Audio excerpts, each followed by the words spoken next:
So if you're after a perfectly well-trained dog that you can take anywhere, to the park, to a cafe, maybe out for a run, like Stark and I just did, we got Uncle Glenn in, who's my podcast arch nemesis from over the pond in Australia.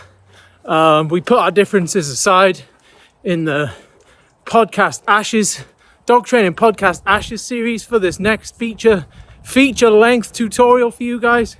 It's an absolute corker, mate. Yeah, and it talks about, the importance of generalizing so our dog behaves everywhere and not just maybe in our kitchen or your garden like some of yours.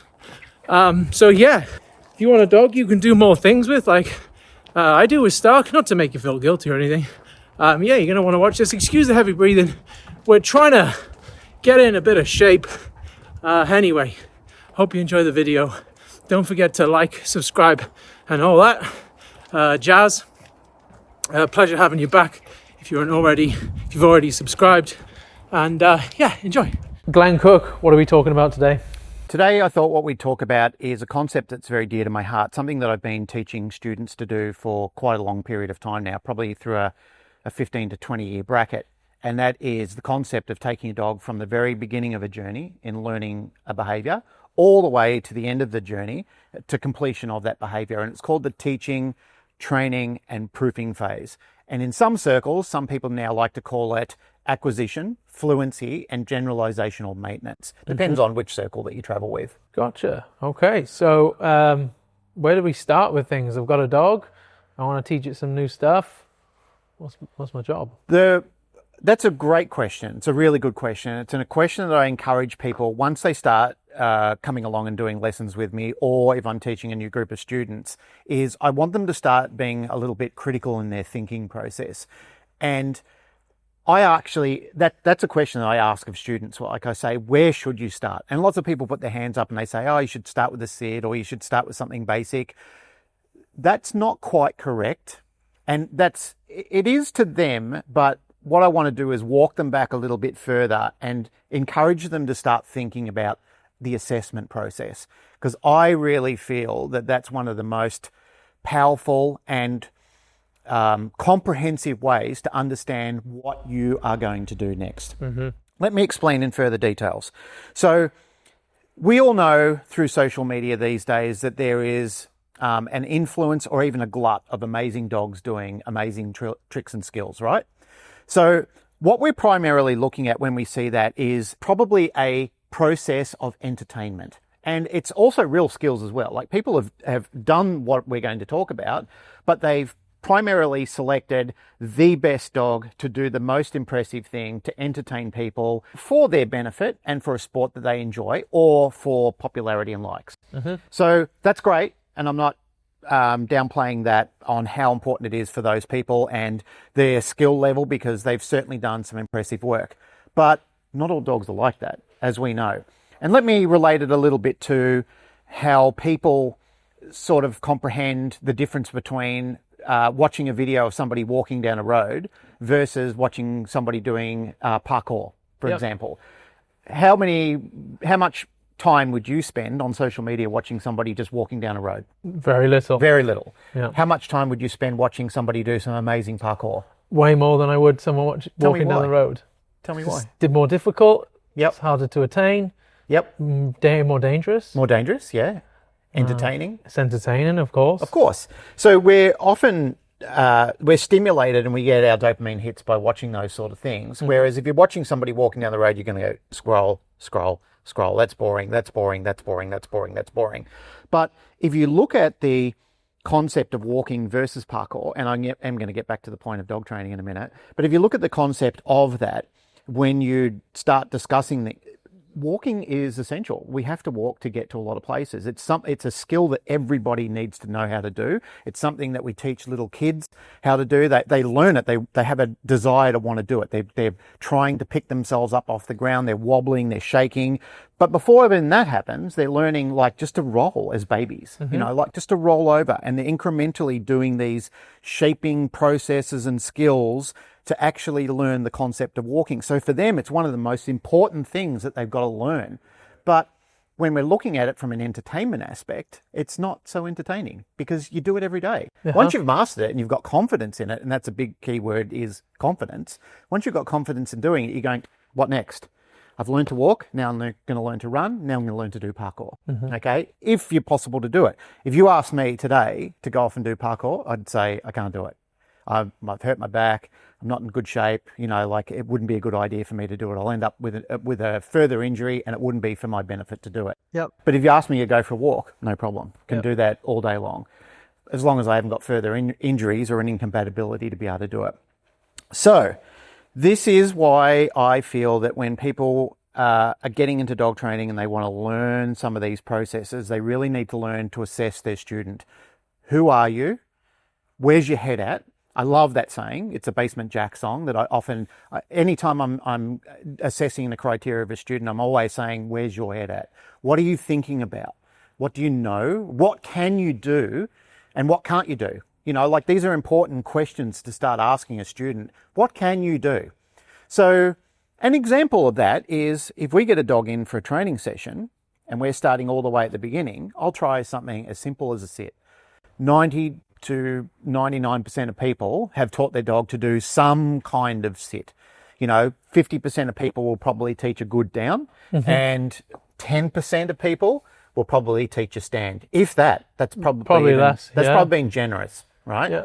So yourself, through the experience that you've had now and the time that you've started investing heavily into your career, you start seeing the same sort of processes with people in their dog training or even their own capability is sit seems to be something that's easy. And a lot of times it's because the dog volunteers the behavior by itself. So people are fortunate enough not to have much prowess in training and much of an understanding, but they certainly know how to pair something because old Uncle Jim or grandpa told them how to do it. Yep. So somebody's given them like a baseline of information. It might be really good or it might be terrible, but still it manages to get somewhat of a sit. But we still want to assess that dog. What do you know? How do you actually understand it? So I say to the dog, sit. This gives me an introduction to a story that I was going through when I was teaching a bunch of students. And I said, let's do the assessment. We'll bring a dog in. I didn't know the dog, never met the dog before. And I said, I professed all this. I don't know this dog. I've never met this dog in my life. So the dog was brought in, the question was asked or the command was given to the dog, sit. And I said it a few different ways. I said it passively. I said it gently. I said it at distance. I changed my demeanor. I changed my approach to the dog. Dog didn't understand sit at all. Nothing. Complete absence to the comprehension of what sit actually meant. Interestingly enough, one of the students, which I thought was a fantastic thing, said, what if he doesn't understand English? And I said, it's a good point. So I said to the dog, Ussie, bang, went into a sit. Somebody taught him in a different language. Oh, okay. So you can't always assume, and it's a limitation on your knowledge sometimes, that you think, oh, I know the answer to this question because the dog's not doing it. But just by changing that whole concept, that dog actually understood how to do sit really well and hammered its ass into the ground as soon as I said and gave the sit command. So I think sometimes you've got to explore a little deeper and you've got to be a little bit more compassionate when you're teaching or trying to teach, or you're trying to work out how to assess.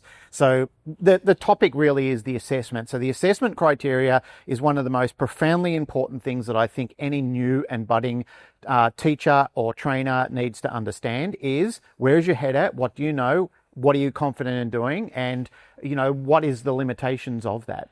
Certain environments will bear fruit, others won't. So you might ask the dog to do sit in a busy area and the dog will not comprehend what you're doing because its value or its distraction in something else, it has a competing motivator and it can't hear you. It's literally deaf to your desires or deaf to your command. Okay, let's call it that for this point.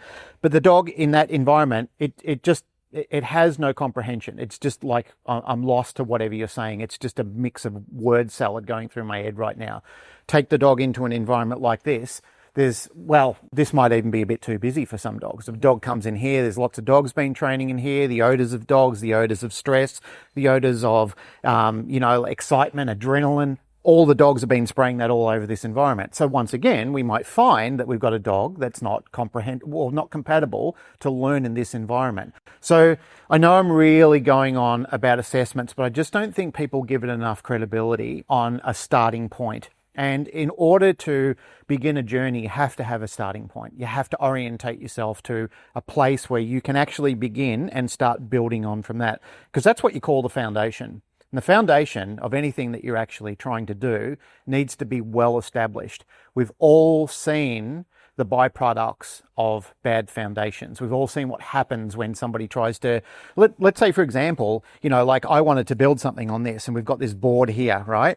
And I wanted to build something stable on this and have it last. Look at it already, okay? We've got things moving, we've got uncertainty in what's going to happen. So if I start load bearing on this immediately, and teaching is load bearing because we're actually starting to stack on top of something that we need a grounding plane to do. First and foremost, we have to look at this and say, this is not suitable. This is not a good starting place to be. We have to remove the problem. We have to look at that, because that's fucking, am I allowed to swear? Yeah. Yeah. Fucking A, right you are. That is something that you have to take into consideration is, do we have to remove something before we can add something? And that is something that I try and encourage students to look at from a deep perspective is, please consider the proposition that it's not always about just hammering forward. It's about taking something away to begin with, because that may withhold or prevent your student, and I call dogs students as well, because we're working on an aspect of teaching two students. We're teaching the human student and we're teaching the dog student. Some people don't think they're doing that, but you are. You're teaching two students at once. You're monitoring the behavior of the dog, and many times you're monitoring the behavior of the owner as well, or even your own. So you also got to be a student to yourself. You've got to understand, am I in a good position to teach this student? Okay, are they going to learn from me? Am I prepared to do this? Where's my head at? So this is why I keep saying to people, and I keep barking on about it and going back to the process of understand what the assessment criteria is. So once you've done that and you've looked at your student, and your student has presented you with all the criteria that you need to start building, it's got confidence, it's got motivation. That's a big one too, right? I mean, you probably talked to many other people who've made such a ordeal about motivation for all the right reasons. I know a lot of you watch this, you're a dog trainer or even an aspiring dog trainer, and I have a mentorship program. We have actually two different versions. One for already established dog trainers, and then a dog trainer development program for aspiring dog trainers. I know some of you may be looking for a directional change in the new year, and so I've put details of our dog trainer development program in the link in the description. If you click that link, it'll talk you how it works, who it's for and who it's not for ultimately. So it might be of interest to you if you're already watching this video.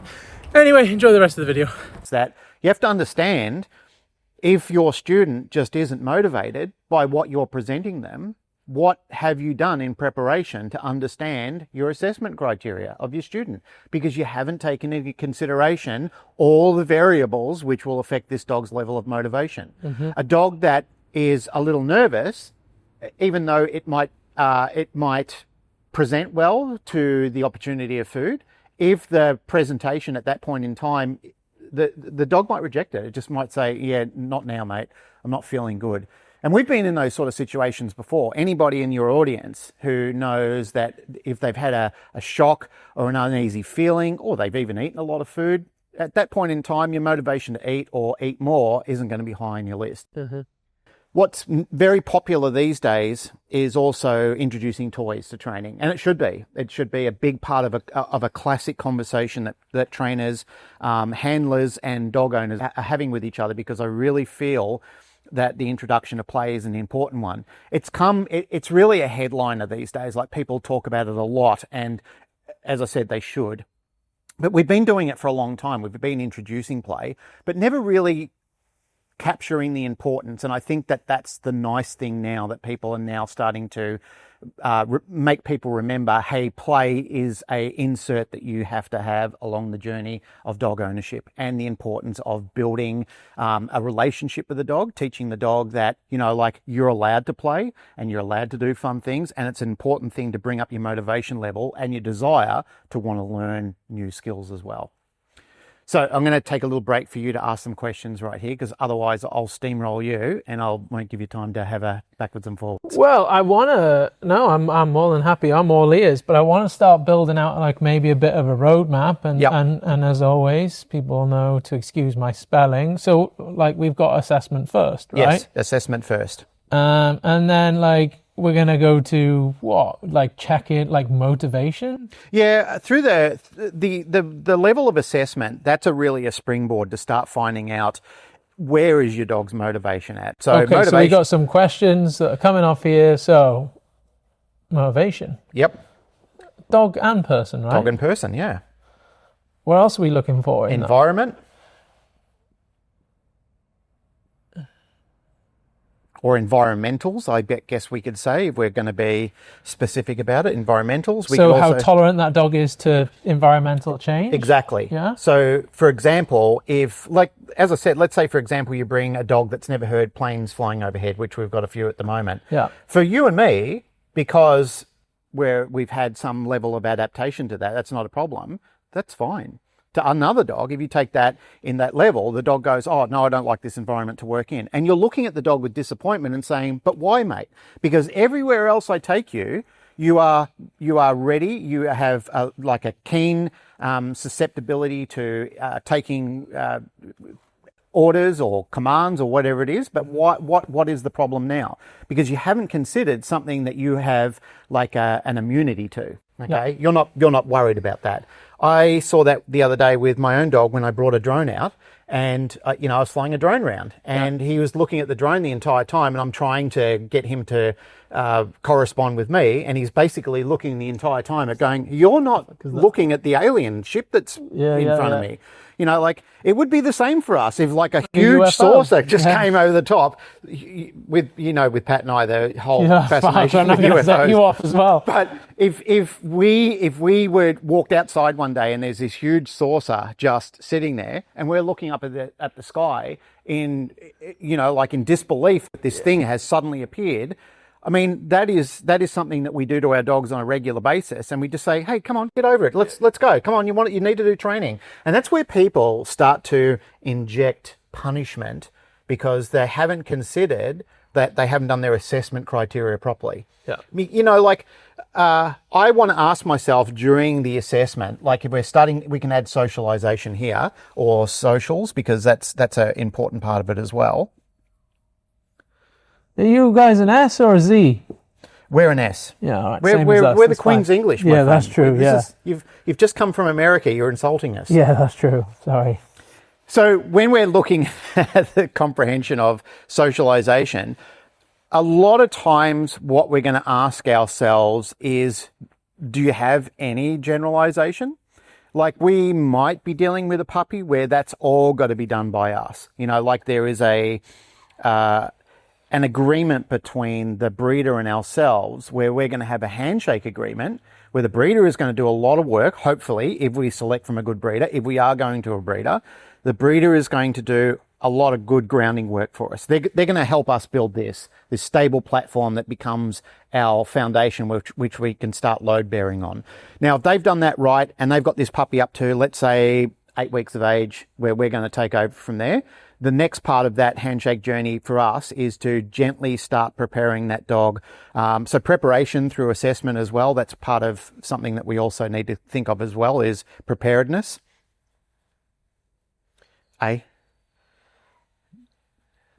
That'll do. Any good? Yeah. Yeah, that works fine. So through preparation or preparedness, we actually want to know, like, what do I need to do next? Because that's a question that people have forever asked me. They've asked dog trainers of all different calibers, what do I actually need to do next? So the answer to that is everything within moderation. everything that you can basically think of, that pup will develop confidence around that entire situation. So in the preparedness for developing a pup for that foundational work, we want to make sure, what do you like if somebody has a drone? Yeah. Okay. But when we're talking about this, we've also got to say at the right calibration or the right distance to it as well. So have you incrementally considered how close you should fly that drone? So that's something that I didn't do, even though that I coach on this all the time. And I tell people the importance of preparedness when we're doing these assessment stages, because Mando, to a large degree, is fairly immune to a lot of things. Like he has... He sees things that are novel and he kind of goes, oh yeah, that's cool. We've done so many things together, but I never considered that the drone, even at the level it was, because it was making whirling noises and everything like that, he was totally distracted by it. So I had to take myself back and say to myself, okay, this is something that you don't have to worry about now, because what I'm going to do is take it so much further back and introduce it to you. And then what we're going to do is we're going to work on a differential reinforcement. Okay, so I'm going to target you into ignoring that and staying razor focused on me. So target on me rather than this thing over here. Stay involved in the game. Don't worry about that thing over there. So it wasn't about punishment or making him feel like I have to be anxious about this thing being introduced, or anytime that sound comes out now, I've got to stop what I'm doing. We had it way, way further back in the distance, to the point where I could barely hear it anymore. And we just started playing a game. Well, it was me, him and I. I started playing a game with him, something that he loved, his favourite game, tug of war. We were playing that in the paddock. And as time went on, I slowly started, with the remote control, just bringing it a little closer and a little closer. To one point, the entire time we were doing this, to one point, I saw his eyes shift over like this, and I brought him back to the game, and he went, oh, yeah. Don't worry about that. Now, fast forward, when the drone is there, he starts looking for a game. Because we've changed the scenario and we've actually taught him that's worrying about that is incompatible to what we're actually doing. So don't worry about that.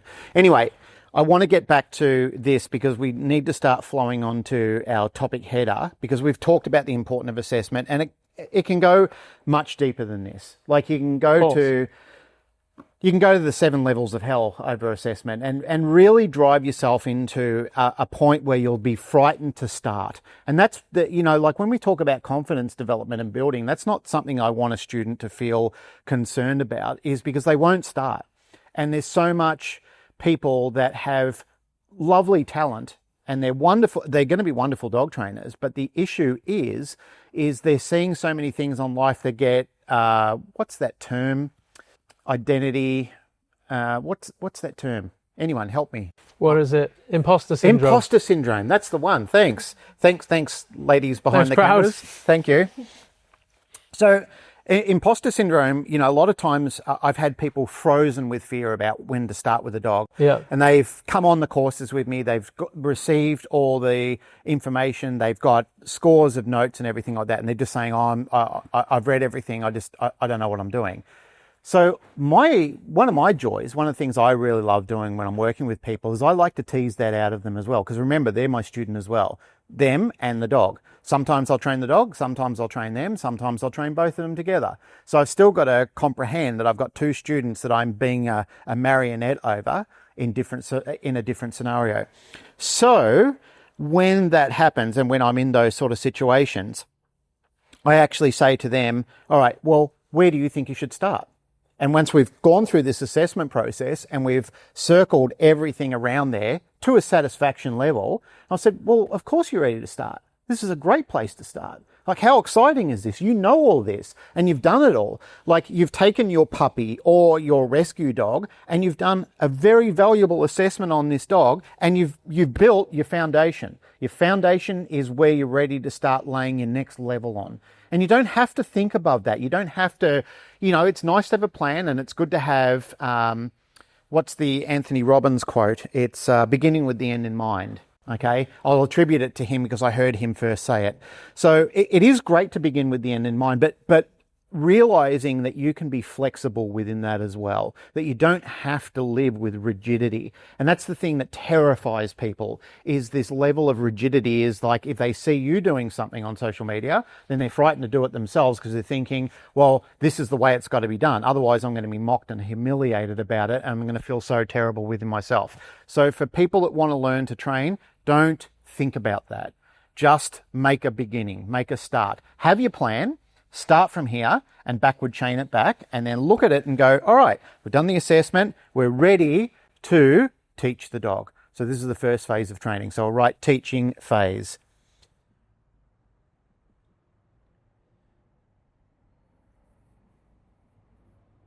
Beautiful. Correct spelling and everything. I got it. Nailed it. So we're at teaching phase. We've got our little puppy. How do we teach the dog? We've selected a right type of motivator for this dog. This dog likes food, okay? He's eating well. He's receiving treats off us. We've gone through a hierarchy of things that are important to the dog, and we found one that's practical. It's also healthy, which, shameless plug here. With my wife, she would kill me for not saying that. But we've selected something that's healthy, it's beneficial, and the dog actually really likes it. Like, it's saying to you, come on, mate, pay. And you're saying, all in good time, my friend. We're gonna get there. All right. But first of all, I want to teach you to do something. And whether you're doing, let's say, a luring technique, okay, you're getting that little bit of food and you've got your dog's nose here and you're just showing the bit of food for argument's sake, and you're slowly lifting it up at a level where that dog can follow you back. Now, you might say, how much is too much when I'm first teaching a dog? That's a really good question. Why do you think that's a good question? How much is too much? Because it's not us to decide. It's up to your student, right? Yeah, it's up to the dog in that instance, or the... You can have a pre-plan in your head. Okay, you can plan this out. You have to know whether to lengthen it or shorten it based on the comprehension of your student.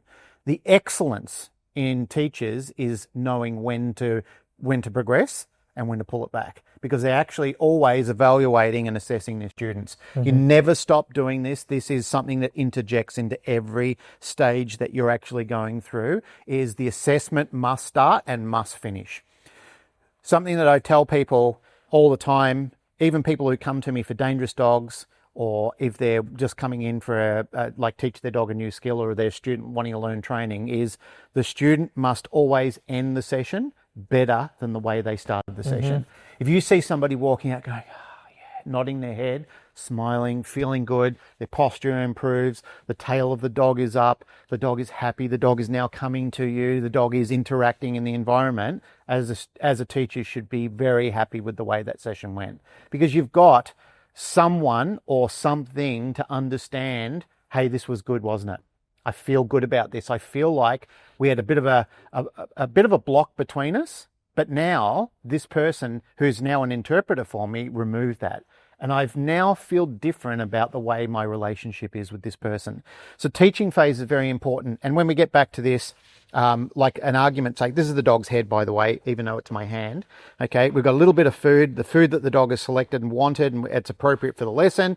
We're getting the dog aroused by this. We're bringing it up slowly. And even things like being too high, okay, can change the whole adaptation of the process that we're actually trying to teach the dog. So we might have gone from teaching the dog to sit, now we're teaching the dog to jump up. And people lose confidence straight away and go, you do it. And I said, no, slow down, relax. All right, I'm going to use a texture instead of my hand. All right, slow down. Just bring it slightly up, okay? Slightly up like this. And they go, oh yeah, but the dog walks backward then. Okay, come into the corner of a room. Okay, use a barrier. Frame the dog in a little bit like this. Now lift the dog up. The dog bumps it. It goes, oh, that's okay, cool. And then the dog comes up and they go, oh, I just taught my dog how to do something that I didn't have confidence in learning before. Because when we look at it, Jake, and when we're talking amongst ourselves, our peers and so forth, we're already at a level where we've done this 100, 1,000, hundreds of thousands of times. So for us, we look at this and go, yeah, this is piss easy. Mm-hmm. But if you take somebody along their journey who hasn't learned how to do this well or isn't feeling confidence in this, confidence is one of those big words, if they don't feel confidence in this, immediately you rob them of their joy of teaching their dog how to do something, and it affects their relationship with the dog. So that in itself can determine whether this dog stays in this home or this dog is now put out to pasture.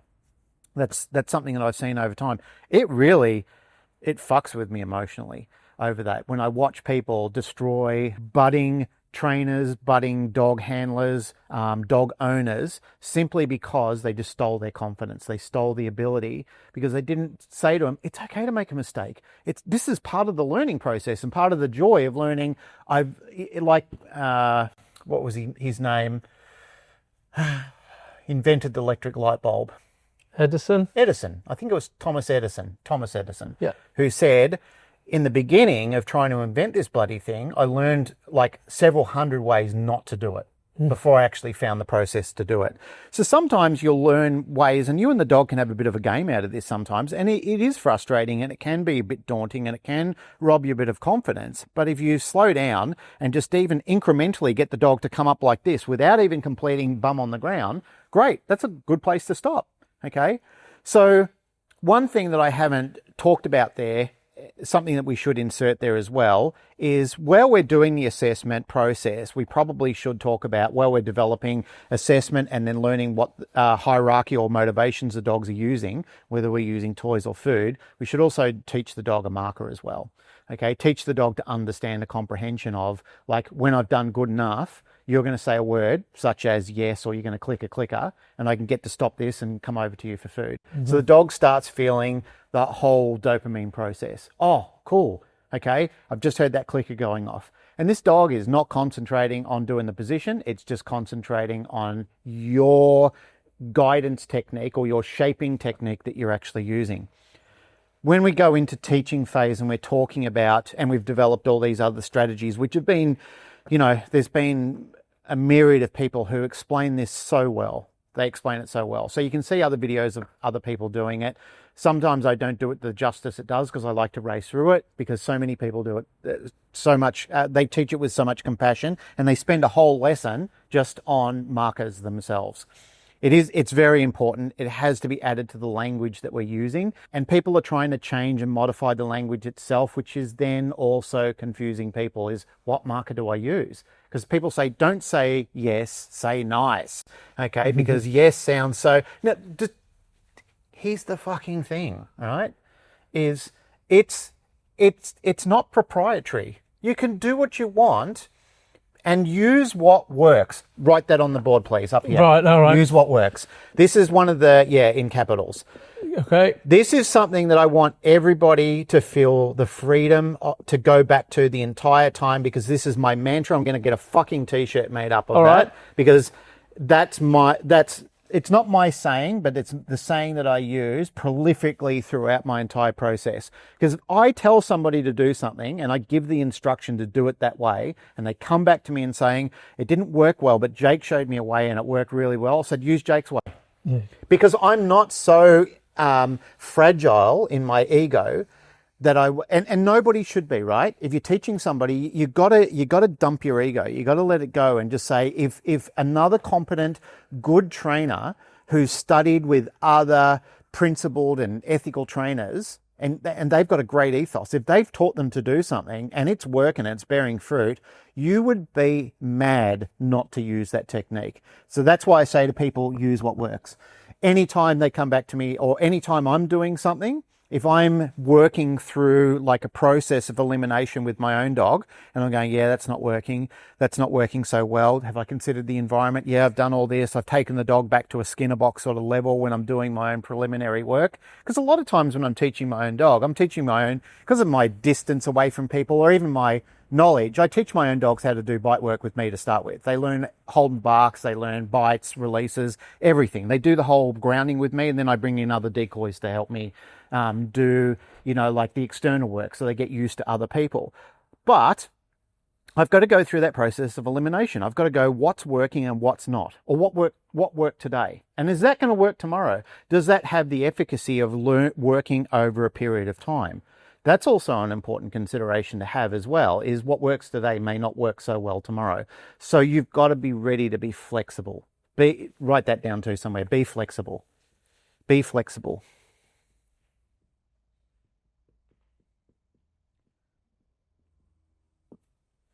Yeah. Over my career of doing all sorts of different things, whether it be dog training or martial arts or guitar work or anything like that, all the best teachers that I'm working on, you hear them saying the same thing in their different ways. People use different types of language, but if you're listening to really good teachers, like you're listening to the high-end people, they're all saying things like this. They're all saying, don't be rigid with what you're doing. You know, like they might question you, for example, of why did you do it that way? For example, my guitar teacher, when I started learning to play guitar, I was, you know, doing some finger work a certain way. And he goes, can I ask why you're doing it like that? And I said, that's the way I've learned how to do it. And he said, that's good and it's nice, but you'll develop lazy habits from doing it that way. Can I walk you back a little bit and can I show you a way to do it better, to set you up for better work going down the track? So he took me back to teaching phase because I kind of thought, yeah, I'm intermediate now. Like I'm sort of breaking into that area where I'm doing really well with this. But I wanted him to, I said, yes. I was willing to be flexible. Okay. I wanted him to show me how to do it right. And that changed everything from me. Just that little course correction was enough of a variable to change everything in my mind. And I went, oh my God, I can't believe that I was struggling with all these sort of things and frustrated that I couldn't do certain skills and techniques. But once I had a good teacher that used with what works and was willing to be flexible and willing to teach me all those additions as well with something that I wanted to do, it changed everything. And it can for your dog training as well. So teaching phase is incredibly powerful. And we have to consider, don't rush the basics. I've talked about this on our podcast many times. It's a tattoo I've got here. Can you see that on there? Yeah, cool. If not, we can ping it. Yeah, ping that. What it says is Chi. And it relates to my journey of doing Wing Chun Kung Fu and learning about, I'm going to fast track this because I've done a whole episode with Pat on talking about it. But it talks about my journey of understanding from a high-level teacher in the practice. He said, everybody wants to rush the basics. And what for? He said, I did when I was young and I was impetuous in my youth and I just wanted to race through. But that's not the way to do this. The way to do this is enjoy the teaching phase, because the teaching phase is something that you're always going to think about, because you have to, anytime you're introducing something new to the dog, you have to go back to teaching phase. Everyone's thinking of, I want to see the dog at the end of the journey. I want to make sure I'm getting those, those level 3s and so forth. But you're still having a relationship anytime that, like let's say, for example, you go into a trial and somebody introduces a new concept, something difficult, and you've never done it before with your dog, you're back in teaching phase.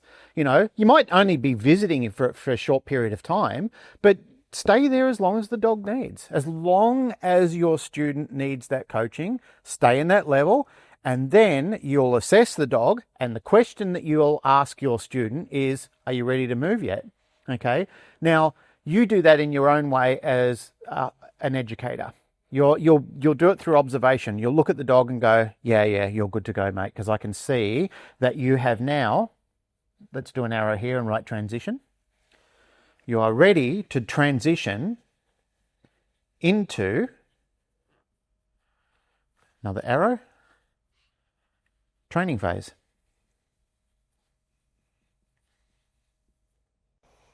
And what sort of typical things are we looking at in the dog in the teaching phase that might suggest to us, we're ready to move on a bit? Acquisition. Gotcha. And that's why that phase is also called, in other circles, acquisition phase as well. So you call it what you want, as long as you understand the meaning of it. So it doesn't, people have said to me, we should change it to this, we should change it to that. It doesn't matter. What matters is your comprehension of it, your understanding of it. And the understanding of this, the overarching understanding of teaching phase is, what did you acquire when I was trying to teach you how to do this? Did you actually understand the principle, the core mechanics of what you needed to do? So remember before I was talking about, while I was jumping all over the place, which is not unusual for me, Jake. Let me just say that. You're all good.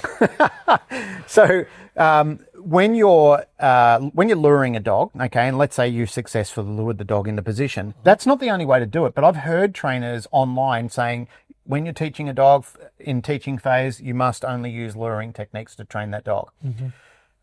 What was fun for me is this week, the week that's just gone by, I had a lovely lady that is an experienced dog trainer. She's got 15 years under her belt. And she came over to join our company. She's going to start running our northern division up in Queensland. I wanted to assess her. Okay, so I wanted her to come down, spend the week with me, and I wanted to her to train dogs and show me what she knew. Okay, and then also show her where the gaps are in what she's doing, based on what we need her to do. Mm-hmm. And it was great. You know, like she's knowledgeable and she's compassionate and she's great with dogs. She's got lots of confidence, which is fantastic. But she also knows where her limitations are.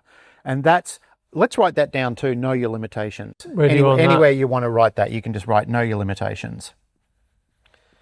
I think that's a powerful thing for anybody, regardless of the discipline you're doing. Just know your limitations, because then it's not something that you can fixate on and worry about and prevent you from going forward. It's just to say, all right, this is where I have limitations. This is where I need my teacher to come in and, you know, show me the next part of doing that, the next increment in the stage going forward. So when we were working dogs and we were taking dogs out, she said to me, this is after about day 2, she said, geez, these are different dogs than most dogs you see, aren't they? And I said, these are the dogs that don't make social media, but there's an abundance of them. Mm-hmm. This is literally the melting pot of dogs in the community. Like 95% of the dogs out there that are available for training, that's these dogs. The 5% you see on social media, that's like Hollywood stars, you know, like you're watching top end, top gear sort of stuff. Mm-hmm. Fantastic, love it, admiration for it, but it's not real world. It's not real life. So I loved it that she got to see that. I mean, I was just gobsmacked when she brought that up to me. I had a moment. I'm sitting there going, oh, wow, this is so cool. And I said, all right, tell me about it. What's your thoughts and feelings on this? And she said, some of these dogs, you know, it doesn't matter where you take them or what you do. They won't take food and they're not excited by toys. And, you know, like even if you animate yourself and you're friendly, she said they're just, you know, like, I just want to go back and play with the other dogs. And I said, so can we use that? And she said, well, yeah, I guess. And I said, is that still an acceptable reinforcer? And she said, well, in the absence of everything else that's not working, I guess it is. I said, absolutely it is. You've got to look at it and you've got to understand what is your motivation. And then you've got to say, well, if you are motivated by that, maybe I can pre-mac you through that. I can teach you. You can have it when you do this for me. You just need to do a little bit. She said, well, how do I lure the dog? And I said, don't. Guide it. Use physical guidance to guide the dog in position. Hold the dog by the collar, put your hand on the rear of the dog and gently bring the dog into position. I said, hold it there. Mark it, let the dog go and socialise with the other dogs. She said, yeah, but other people say you can't do this. And I said, why can't you do it? And she said, I don't know. And I said, well, that's the questions that you do need to ask. Mm-hmm. But you also need to know the answers to those as well. Why can't you do it? And if you probably look at it, it's more about the limitations of somebody else's knowledge or their ego is invested in selling a product or service that isn't really helping holistically. And when I say holistically, I'm saying overall, because you've got to understand that's not using what works if you don't consider that. But we can consider that because we're working, you know, there was an ad here, I don't know if you get it in the UK, the fish that John West rejects. Did you get that ad? It was about, long story short, is a guy who goes and sees these salmon on a boat. And he's looking at the salmon. He goes, oh, they look perfectly good. What's wrong with them? And he goes, yeah, well, this one's got a mark and it's, you know, it's a bit undersized. And he goes, so why don't we take these ones? He goes, John West want them perfect. They want the best fish that you can possibly get. And he goes, oh, so these are the fish that John West rejects. And I remember that ad. I saw it when I was a kid, but I remember that ad my entire life because these are those dogs. You know, it's like supermarkets who only have the correct looking orange, you know, like it's got to be the most perfect orange. Meanwhile, hundreds of thousands of oranges are discarded and thrown into backfill because they're undersized or whatever it might be. It's just fucking insanity. It is insanity. So for people out there who are losing your confidence over things like that, you've got to understand maybe the person that's coaching you isn't the best coach for you. Okay. And it's okay to leave sometimes if you know that somebody is holding you back. So I know that's not nice things to say on coaching school and so forth, but if somebody is not right for you and you can just feel that you're not really making progress, I did that when I was playing guitar. I switched midstream because the guy that I was doing with was looking at his phone more than teaching me how to work a guitar. The other guy was sitting there and he's walking around, he's looking at me like this and he's coming around and he's, you know, like he's going, yeah, no, put your elbow up like this and move your wrist like this. And I'm going, you know, like, what are we doing here? Like, this feels more chiropractic than guitar playing. And he goes, but feel how it feels now. And this is something that, you know, through the evolution of learning to teach and eventually train and moving on to proofing, this is something that we should be doing. We should be looking at, how do I show my student how to be flexible and how to move through things that they need to do to teach their student how to be at their best level? So luring isn't the only technique that you need to think about. You also need to think about physically guiding a dog in position as well, or a hybrid of both of them. If you are luring sometimes, let's say, for example, we're teaching a drop, okay, and I want to lure the dog down, and the dog is sort of going with me, and I just want to put my hand on top of it, which is compulsion, okay? It's flat out compulsion when we're using like physical pressure, but it's such a gentle lesson that the dog goes, oh, I get it. Okay, we're using negative reinforcement here. I get it. Okay. Oh, yeah, I can see. Bang. To your advantage. So what I want to do to the student is I want to show you, hey, mate, I'm doing this to your advantage. Okay, just to advantage you so we can work through this quicker because I can see that you have preparedness for this. I can see that this wouldn't affect you emotionally. You're confident enough to do it. You're not fragile. We've gone through enough of an assessment process. I can do this comfortably in the teaching phase to help you acquire the knowledge, to understand how to do it, to give you the tools that you can say, I understand, I get it. And that's when you have transitioned. Okay, that's when you are here. And you've gone from here and you've transitioned because I can see that you're wanting to do it by yourself. So when I've added the cue at whatever stage, because people say don't add it at the start, add it at the start, add it at the end, add it in the middle, add it whenever you want to. Okay, if you want to murmur it as the dog is doing the position, fine. As long as a mistake is not occurring when you're giving the cue for the first time. So if the dog is wrestling and like contesting what you're actually doing, probably not the best time to give the cue, right? If the dog is calm and you can see that there is fluidity in what you're doing there, give the cue at that stage. Mate, I've tried it every way. Because I've had the luxury of working with other people's dogs in board and train when I'm the only person there working with a dog, and I've tried it, and let me tell you, there is no difference to adding it at the start of there is to the end or is to the middle. It's all fucking bullshit. And what people want, it's proprietary. And people want to trick you into, oh, no, you can't, mate, you can't because you'll affect the dog mentally. And they talk about, like the clarity levels of the dog, and I say, prove it. Prove it. Show me. Because I'm calling bullshit. And the reason I'm calling bullshit is because I've got more dogs underhand than you have in physically manipulating dogs, in luring dogs and doing it at all time. I can tell you it doesn't really change what's going on because the dog goes, yeah, cool, I'm ready to mow through this. I love it. I'm eating it all up, okay?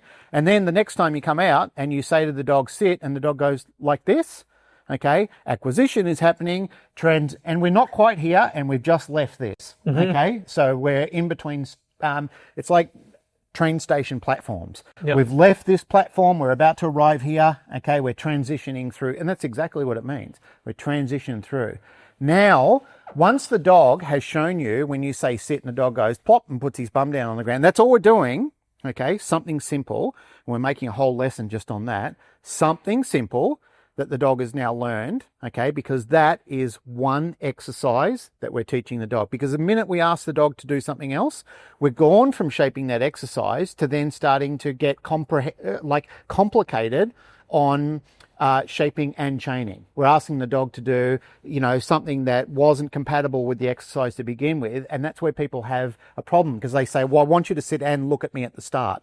All right. Now you might be able to shape that, but just leave it basic to begin with. Just teach it nice and easy from the dog. Let the dog enjoy it, and then you can add it. And it doesn't take long. It doesn't take long before you can do things like that. Other people say, oh, no, it's very important. You have to have the dog doing this. You have to have the dog doing that.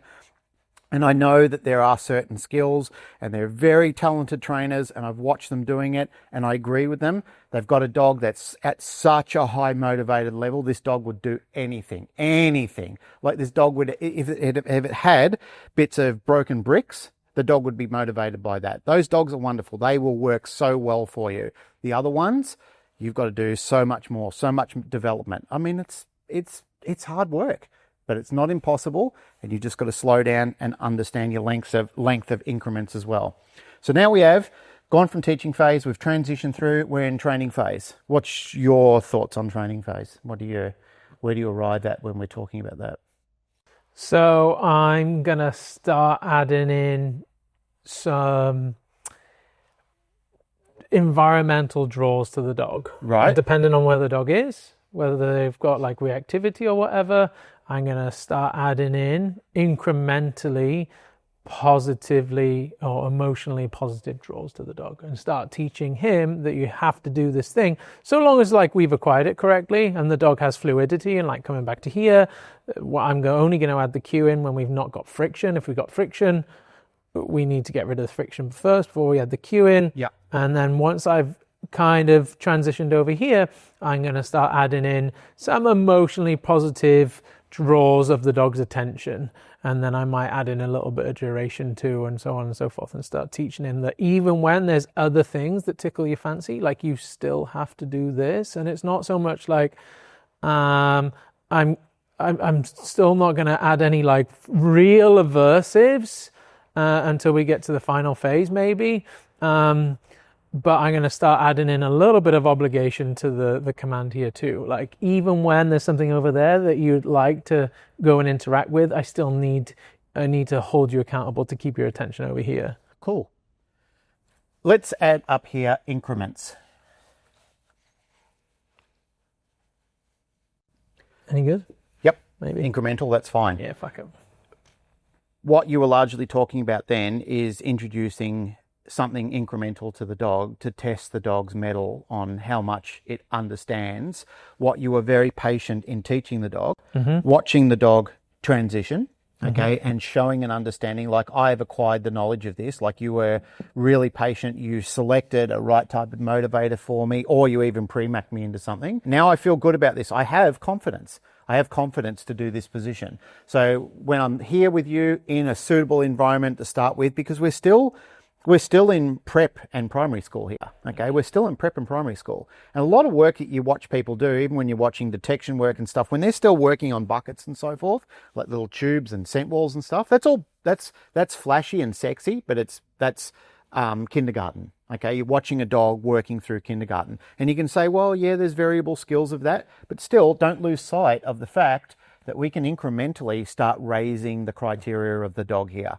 And we can say to the dog, all right, now I'm going to have another person walk in the room and I'm going to ask you to sit. All right.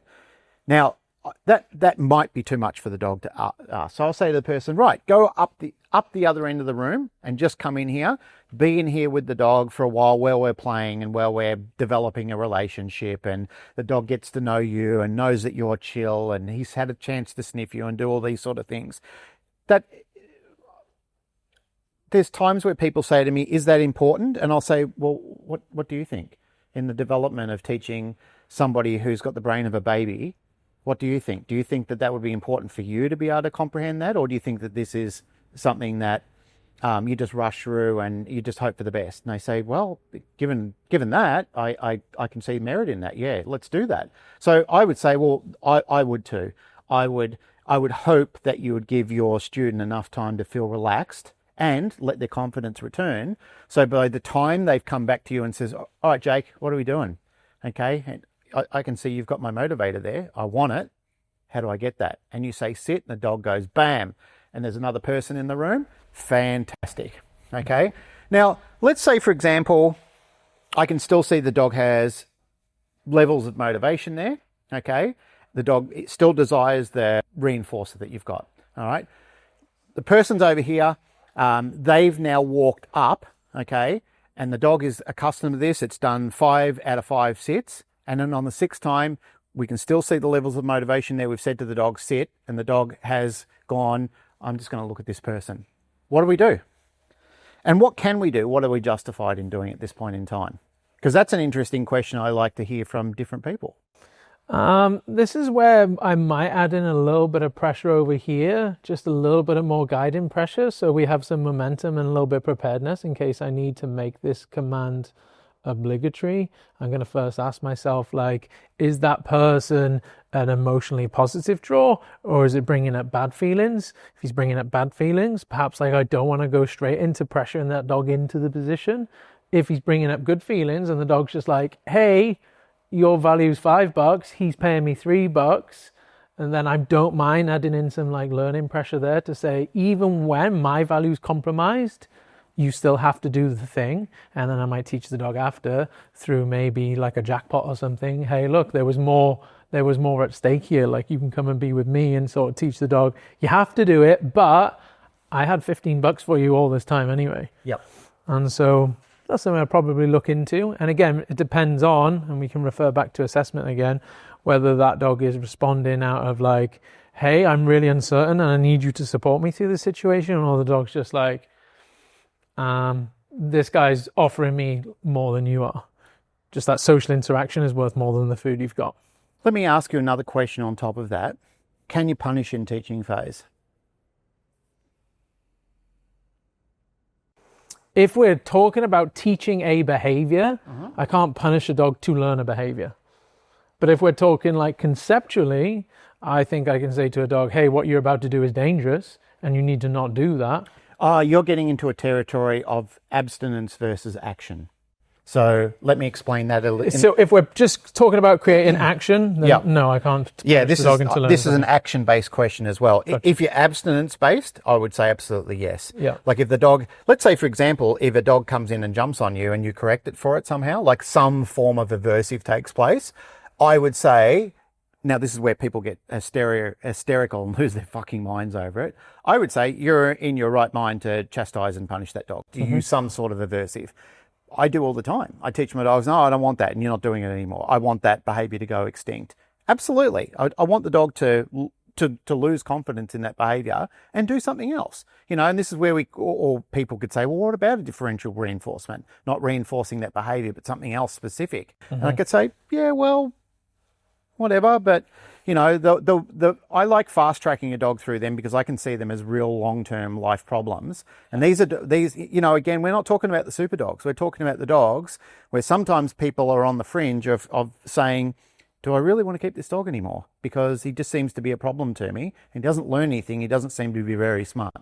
And you know, like your modern household will cycle through those questions. They'll fall in love with the dog and then they'll fall out of love with the dog and fall in love with the dog and fall out of love with the dog. So, you know, that probably warrants talking about the action versus abstinence skill. If it's an action, no, I can't justify any aversive at this point because you don't understand. It would be like me coming to you and saying to you, all right, now, hang on, before I do that, all right, if I walked up to you and just said, hey, Jake, Anna. Yeah. Anna.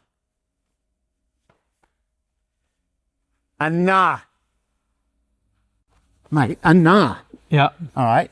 You get what happens here. Tell me, how do you feel about that? Well, how do you feel towards me? I'm either going to not want to learn anymore, or I'm going to maybe stick the nut on you or something, right? Which some dogs might do, right? Yeah, exactly. They're going to chin you. The chin you. Yeah, they're going to chin you. There's the word, yep.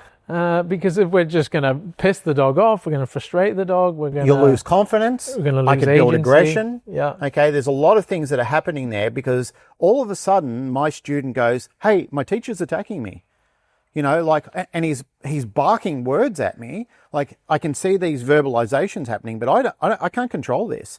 This is where I really see, like, to me and my understanding of training, this is where I find the highest level of cruelty when people are trying to pass on a skill to a student or a dog, is when they haven't explained themselves clearly enough that acquisition hasn't taken place and the student now feels in control of how to make that happen or stop it from happening. Mm-hmm. So what I want to do, and this is again using guidance, is going, Anna, mm-hmm. Good, yes, and treating, mm-hmm. Okay, Anna, good, yes, and then we treat, and now I'm going to get up to the transition stage, and we're like, you just transitioned then already. Yeah, that's what you did, okay? Mm-hmm. So the minute I felt you take ownership of this and your hand starting to elevate, I'm thinking to myself, here we are. Now, I don't race into this. And just say, oh, he knows it, he's ready to be punished. Mm-hmm. All right? I just gently go, okay, enough. Good. Yes, jackpot. Okay? We go off and play. And I give you time to think about it because I want you to mull that over you in your head and go, the hell just fucking happened then? I want to do that again. I feel good. I feel in control. Okay? And then I'm like, you're standing at me going, let's do this. And that's what I like to see with my dogs too, that level of preparedness where the dog comes back to me and goes, I want to do the thing. It's like we're almost looking for anticipation. We're looking for the dog. Like, this is where the dog starts to really produce its dopamine, because the dogs come back to you going, come on, do it. I'm ready. I'm prepared. Mm-hmm. All right. And you go sit and the dog goes, bam. Or I say to you, enough, and your hand flies up in the air. Now I can contest before court. Okay, if it was filmed and I went to court and someone says, Jake didn't know how to do it, I'll say, bullshit, watch this. Yeah. We did this 10 times. He is in training phase. Now I can use an aversive if he chooses not to do it. Mm-hmm. Okay. Now, again, the hysteria around punishment and aversives. You don't have to leap straight into physical corrections. Mm-hmm. Okay. I could say to you, all right, mate, if you're not serious about this, then let's not do this. I had a coach of mine once when I was doing kickboxing. And, like, I came in and I was in a mood. I was being a dick. I was a young guy. And I just, like he said to me, all right, Glenn, I need you to do this, this, and this. And I started stuffing around. And he goes, mate, if you're not going to take me seriously, I've got other people to train. Fuck off. And I said, no, don't be like that. And he goes, mate, look, there's 4 other hungry guys standing behind you that want to do this lesson. And mate, I was crushed, absolutely crushed. And I said, mate, I'm so sorry. I'm sorry. Please forgive me. I'm sorry. And he goes, all right, well, that's the attitude you come into training with. He goes, don't come in with that one. He goes, if you want to go and punch the bag and kick the bag down there, don't do that. If he goes, my time is more valuable than that, mate, you should know better. And I said, I got it. And he goes, cool. I never did it to him again. I was so disappointed in myself. I was shattered. Now, when a dog doesn't do that for me, I want the dog to have the confidence to understand why I got punished. And I insert that word in: confidence in reinforcement, confidence in punishment. Because that way I can control it. That way I actually have a relationship with it, an understanding and a fairness about it, instead of this hysteria about whether you should use punishment or not. Mm-hmm. Now my student says, I feel confident in the application of this. I understand you. I have clarity. Clarity, write that down somewhere as well, because clarity is huge. Most people that you're interviewing should use and insert that word clarity as well, because that's a really important one about the relationship between a teacher and their student, is developing clarity. That's all you're doing, is you're notching up the lesson enough for your student to be able to ratchet up with you like this, where you're going, I'm just giving you enough because I can see you're ready, and then you meet the criteria. Okay, here we go. We're ready to go. Up we go, incrementally. Now, one day I might say, okay, let's try this. And I bring it up to here, and you come all the way up. And that's where we have a leap forward. And I said, yes, you're ready to meet it. Or I might come up here, you go, oh, I'm a bit lost, and I come back down to meet you. And I come back down to ferry you through. That's the time where I'm going to carry you through the lesson a little bit and say, all right, where did I lose you? What didn't you understand about that lesson? Okay. I've worked with super teachers in learning how to train dogs and learning how to train people and learning guitars and learning martial arts, where they've come back and said, where did you get lost? All right, let's go back there. And then they go, yep, no. Yes, that's the thing that you need to do. Ah, cool. I found the missing linchpin. I'm good to go. I'm feeling good about it. I understand what's happening. And then, like I said before, the introduction of an appropriate aversive that's introduced to say, hey, don't do that. Don't do it. Okay? That has no place in this lesson. Don't do it. All right, cool. Do that. All right? That is something that's certainly going to lead you forward. This one's going to take you backwards. Don't do that. Steal it from them, snatch it away from them. So they go, yep, cool. But not at such an aggressive level. And again, this is where the hysteria comes in. Not at such an aggressive level where your student loses confidence. You still want them to understand, yeah, I have the ability to control that. Cool, I got it. Thanks, mate. We're ready to move on. Now, I have a dog that it doesn't matter where, like we're in this room, I take the dog is happy to perform the sit. Okay. So now I could probably say, I've just witnessed the dog, and we go transition. Just come down here. Yep. Now I've watched the dog transition into proofing phase, but put an arrow back here for me as well, please, to go backwards. There? Yeah, like that. So right transition. TION. Into proofing phase.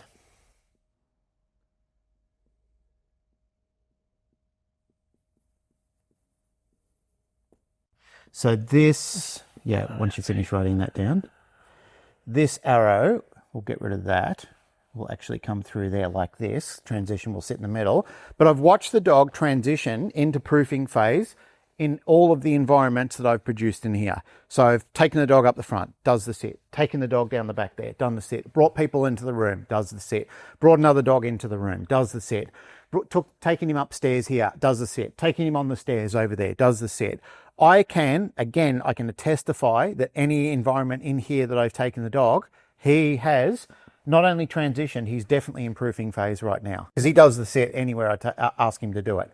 Like he'll do it readily, rapidly. The dog loves it. Can't wait to do it. Okay, I'll put him up on the couch, sit, bang, the dog will go into a sit.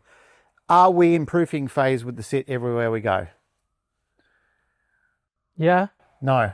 Why? Open the door and take the dog out there, you're back in training phase. Oh, right, gotcha. Okay, because now what we've done is we've switched the environmentals over to a place where the dog is going, oh, wow, look at all this stuff out here.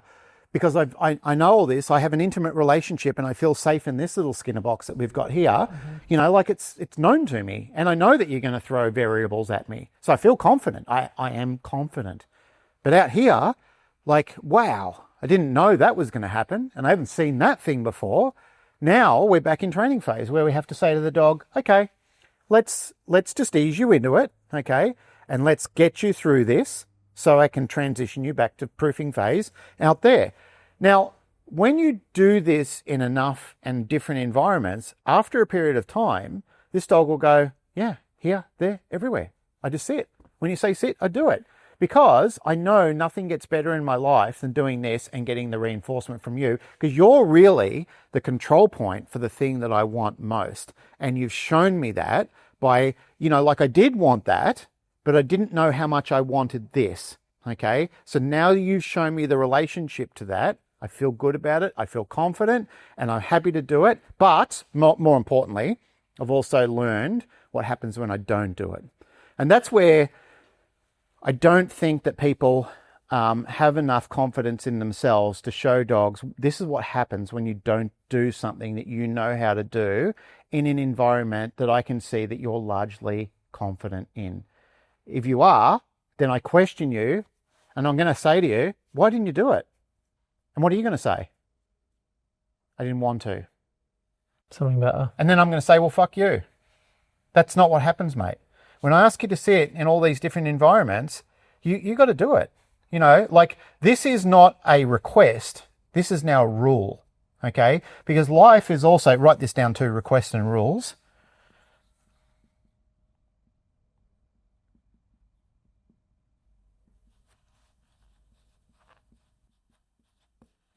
Sometimes in life, there are hard and fast rules.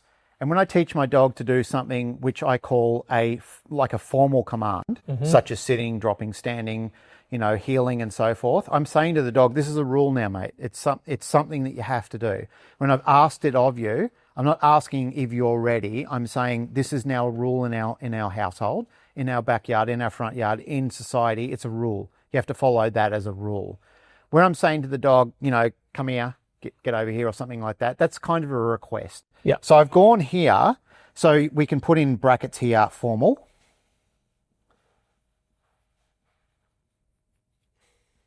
And we can put in brackets up here, informal.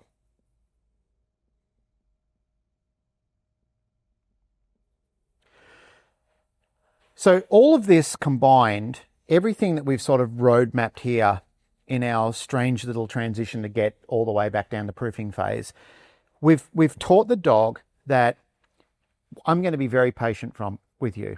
I'm going to assess you at the beginning. I'm going to find out, what do you know?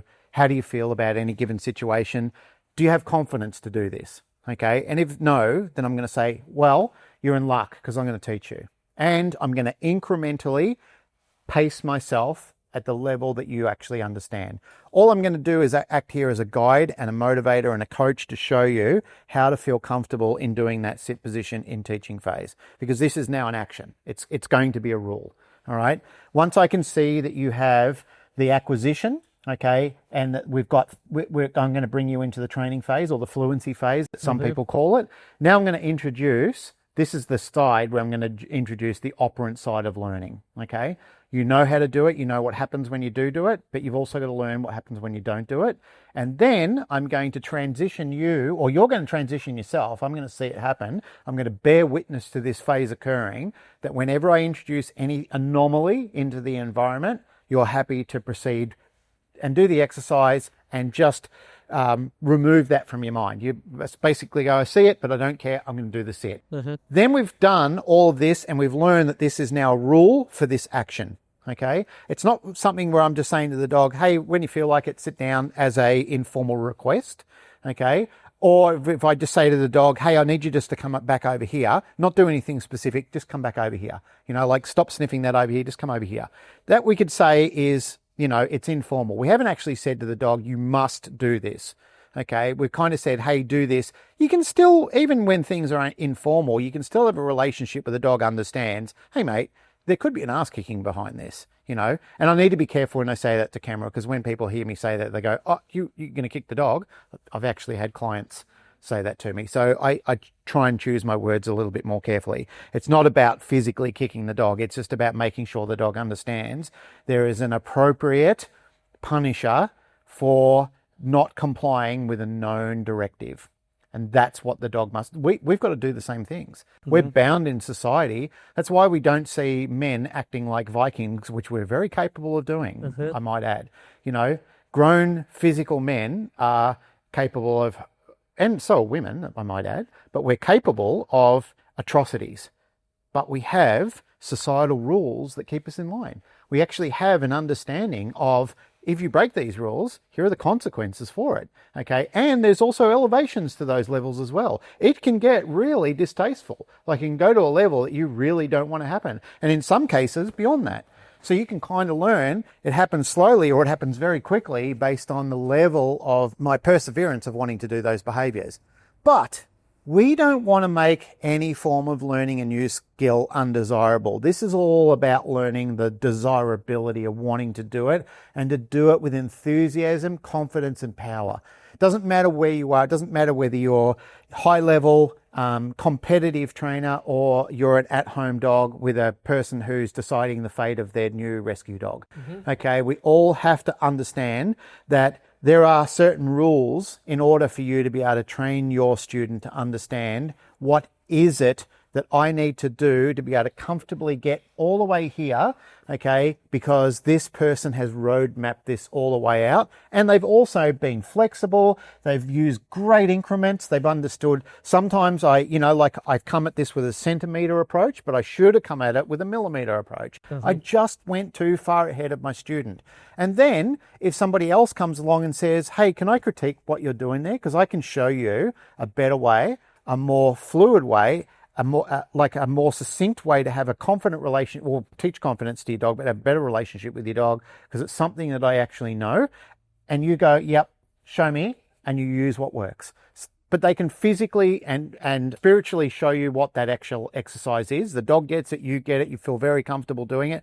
And that, mate, I tell you what, in teaching people, in watching people really prosper and really watching them transition themselves into keeping the dog or becoming a trainer, this is where they go, oh man, I feel so confident to do this.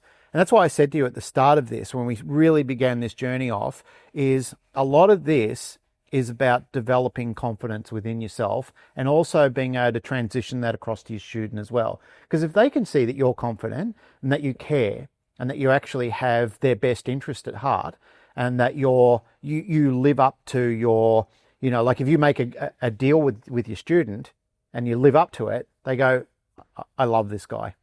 I actually love them. I love them with all my heart and soul, because every time I'm around them, that anything that they tell me they're going to do it. They follow through with this. And if they punish me, it's on me.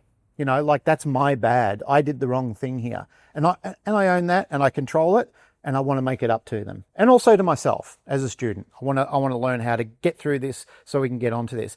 And even through this, Jake, when we're talking about in the training phase of introducing the operant side of it or introducing an aversive, we've still got to exercise some compassion there as well. You know, like we still need to make sure that we're only using the appropriate level at that point in time. And it's the same thing when I'm using reinforcement as well. I want to use the appropriate level of reinforcement. I don't want to be excessive in either, because in excess is not only an Australian band. See what I did there? Yeah. In excess is not only, it's not only the band, it's also, in excess is where you generally find problems occur in everything that you do. So for me, you know, like one of the things that I'm in excess of is I overeat when I get stressed. Whenever I stress, I'm in excess of doing all the things that my wife tells me not to do. She says, don't do this because it will cause problems for you. But if you do it at the appropriate level, you'll get the nutrition you need. Even when I'm eating healthy, okay, it's still the problem with being in excess. Okay, the whole premises of being in excess creates lots of problems for you. So, questions? Because we've sort of roadmapped that out. Let's just summarize over here. Sure. What's our end result now? What do we want to get to? The end result you want to get to is, now that you've shaped a behavior, okay, so we've gone through some form of shaping, whether that be luring or guiding the dog through there, that we've actually got to the end there and decided, now what do I want to add to it? I want to tell you this story. I forgot about it. I want to tell you this story. Fucking got to tell you this story. So I watched, when I was a younger guy, I remember and YouTube was fairly new. I watched this video of this Japanese guy who is this master potter. Like, he makes this beautiful pottery. He gets on a spinning wheel, which he self-powers with his leg, and he pumps it around. He goes through this incredible process of harvesting this special clay that he's got. It was incredible. I was fascinated. I couldn't turn my eyes away from it, and it was all interpreted through, they were speaking to each other, the interviewer and the potter were speaking to each other in Japanese, and it had subtitles on the bottom. So I was reading it and I was watching the film clip, and he was making all these beautiful pots, and they were like remarkable pottery.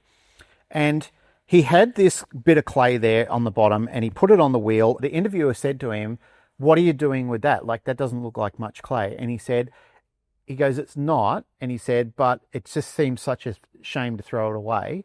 I figure that I'll make something out of it." And he said, "But when I look around the room, what could you make out of this?" And he said, "I think I might make a saucer, but I'll make the best saucer I possibly can."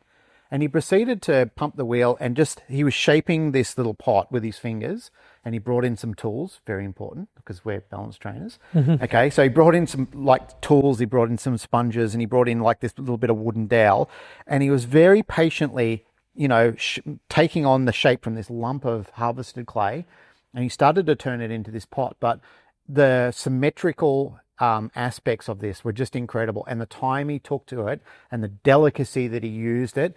Sometimes he was getting a little firm, sometimes he was backing off, but he made this beautiful looking saucer. And then right at the end, he used a bit of fish wire and he cut it off, and the guy goes, "Oh, have you finished?" He said, No, not yet." He goes, that was the easy part. Now comes the hard part. I've got to refine everything that I'm doing, putting the edge to it, finishing the bottom, like making sure that everything about this pot, he goes, it needs to be perfect. A saucer it was. So he's building it out and he's developing this little saucer. And I'm just thinking to myself, why would you do that? Like, how would you have the patience to do that? But that's the difference between some people who settle for good rather than greatness. Because this guy was a master. He was great at what he actually did. But he took something that most people would go, that's good enough, and that'll do. But he took it beyond that when you looked at his finishing work, after he'd finished shaping it, got all the processes on, used the sponge, cleaned it all up, put his initials on it, glazed it, put it in the kiln. He had his own little brick kiln there, he did with his wood and everything like that, like all traditional sort of stuff. And he put it in there, and as it came out, I'm just looking at it going, yeah, that's the best fucking saucer I think I've ever seen. But his student said to him at the time, he said, why would you think to build a saucer? And he said, that's the only material I had available to build this. Otherwise, if I had more, I could build a pot or I could build a vase. He said, but when you've got this amount of material, he said, look at what you've got and then look what you can build out of it. And he said, it doesn't mean that you can't make something meaningful and something beautiful and something treasured just because you've got a little bit of material. And this is what a lot of throwaway dogs do. This is what people do and don't understand, is just because they've got a dog that's not going to be an internet star doesn't mean they can't discover how to build the best dog they possibly can out of that dog that they've got there and then. And that's something that stuck with me. And I really wish that I'd downloaded that and kept it with me, because I would have loved to have shown people the process of how he actually did that. But like I was young, and at the time I was probably downloading people who can do like a minute and a half fart rather than working on something that was more meaningful like that. Just stupid shit, like that you go through at the time. So getting back to your question here, when you've done the sit like that, that's when you can start adding things onto it, like some of the other pottery work he was doing when I watched him making a teapot. Is once he'd done the overall, like the cylinder of the teapot, then you can start adding bits to it. That's when you can start teaching the dog, all right, now that you've learned to sit, I need to teach you where to sit. Now that you've learned where to sit, I need to teach you what you need to do as far as giving me focus. So you can start with all the bolt-ons and you can start shaping new criteria and chaining them into the simplicity of a sit. Because if I ask people, what does a sit mean to you? They'll go, I'll put your bum on the ground. But that's what it means now, as opposed to mastery of the sit. And mastery of the sit has a different meaning to any teacher that teaches the skill. Some people will demand that it is a sit with focus. Some people will demand that it's a sit with focus and proximity to your body.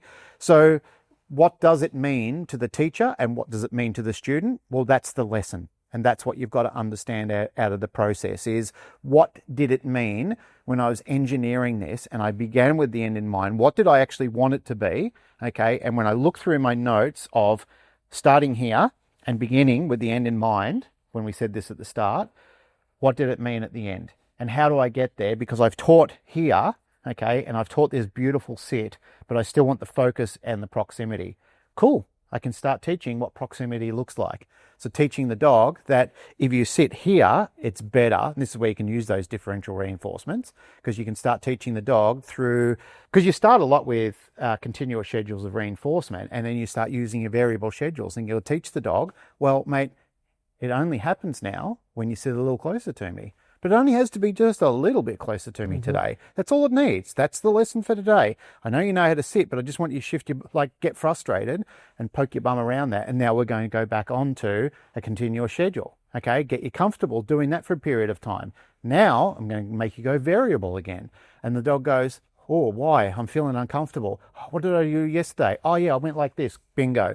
Jackpot. Okay, now we go back onto continuous. And the dog goes, this is pretty cool. Okay, I started out here sitting in front of you and looking at you, and over the process of a week, I've learned that I can shimmy my way in and coming to sit by your side like this, and there's good pay in it, but it's fun. Like, it brought my dopamine levels up. It made me excited about training. We're both enjoying ourselves. And now the dog's doing this beautifully. Okay, and the dog's sitting by your side. It sits well, it's sitting by your side. Now you go back to variable again, and the dog goes, oh, but I'm already close to you. So it shifts away. No, that's not it. Okay, that's not the behavior. So all we do is withhold at that point in time. We're not saying to the dog, ah! We can say to the dog, we can use a marker at that point in time to say to the dog, no, that's not it, mate. Okay, so it can have a, what do we call them, a non-reinforcing marker. We can just say that's not it, that's not it. And the dog goes, well, what is it? Comes back, that's not it either. And the dog goes, what am I supposed to do? Bang, jackpot. Now it's the focus. And the dog goes, these concepts are getting clearer and clearer to me all the time. You know, like the processes that we're doing make it more understandable. Like all I need to do is try different things. And then you get your dog to become a journeyman in a behavior where the dog starts to go, cool, I just got to try different things. Okay. It's not about being explosive in the behavior or running away. It's just the investigatory side of behaviors to go, what is it that I should do next? And then you go, that's it, son. So proud of you. Bang. Here's everything. Like you just won the internet today. And the dog goes, oh, wow, that's so cool. Mate, you'll hear, and everybody will, I'm going to talk to the camera a little bit now. On your journey, when you become a dog trainer, you'll hear a lot of people telling you there are ways to do it. And as I said before, sometimes there are rules and sometimes there are requests. And there are certain things in life which are rules and certain things that you have to follow. But there is a lot of flexibility as well. And all I'll do to everybody that I want to help train a dog is always come back to use what works. And whoever and whatever it is that helps you get there, you know, that's what you need to do on your own journeyman discovery, is find out what is it that I need to do? Where do I need to be? Who's the wise man in this village that's going to, you know, bring me the knowledge that I need to do this? Because there is, you know, I've learned from a lot of people, and one thing I've learned is nothing is as hard and fast as what I first was told it was. There was ground for a lot of flexibility, and there was grounds to look at different ways to do things, or to back off behaviors a little bit, or not to be so intense on my my reinforcers or my punishers. More importantly, punishers, because, you know, like I said, I don't want to rob transition of my student. I want my student to feel confident the entire time. Mm-hmm. So when it does look back on the journey, it goes, man, that felt good. And it still does. And I'm still so enthusiastic, and like, fuck the world. You know, like it's fun and all, but this person, like they are literally the spear point to everything great in my life. So I don't want to stuff up here. You know, like I know that when I go out, they're going to say, go off and play. And then I come back and say, what are we doing now? Cool. We're doing cool stuff, mate. That's what we're going to do. We're going to learn some amazing skills together. Are you ready? Here it is. And here's the lesson of the day. And that's all you need to do today. Just focus on that little chunk, That's it. There's lots more in it, but, you know, we're sort of just road mapping through an allotted time to sort of have a look at some of the considerations of things that I feel are important to start with in pushing through your journey towards the end. And both relevant for humans and dogs. Both humans and dogs. Because, that point in itself, a lot of this is, and this is what I want my human students to understand as well, I like to try and make it as relatable as possible, and good teachers do. They try and get you to feel it yourself, so you're on the path. You're not just standing like a automaton looking at it and going, yep, just push this button, pull this lever. You actually share in the emotion of it yourself and going, oh yeah, yep, I get it. I feel that. I understand what my student is going through. I can see the frustration. I know where I made the mistake. That's really an important thing. That let's write that down too somewhere. Let me write it down. Understand where you made the mistake.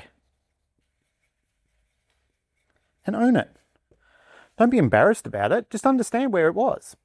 People get really, like, they cover this up. Like they get really angry or really frustrated or even nervous about this. Just go, yeah, that's where I made the mistake. That is incredibly powerful. Like to own that and understand that, and to actually be able to point it out and then be able to slice it out and say, all right, cool, let's get rid of this. And we'll move on to the making the pathway more beneficial, because this is going to come back in at some stage down the track again. Okay, because every time we go down the path, okay, this is going to be an error. And we've just got to say, all right, let's deviate around that and get back on track again. And there's an error. Cool, let's cut that out and go back on track again. And there's an error. And your pathway is going to look like this as you're going through. There's going to be errors all along there. And it's like I think the problem is if it just keeps looking like this. Because then we start getting into some dangerous territory, and then we get into some deterioration and learned helplessness, because we're pushing a student into some dark and deep water and drowning them in it as well. So you've got to understand, like, let's not it doesn't matter if we have one or two, but if we're just here making mistakes like this, find a new teacher. And this is where dogs do deserve to be out of that house, because they're going to deteriorate at this point in time. Glenn Cooke, perfect. Covered a lot of ground there. Hopefully it made sense. Will do. And if it doesn't, these two can make it make sense. Great. Perfect. Thank you so much. Thanks, mate. It was a privilege. Yeah, great to have you.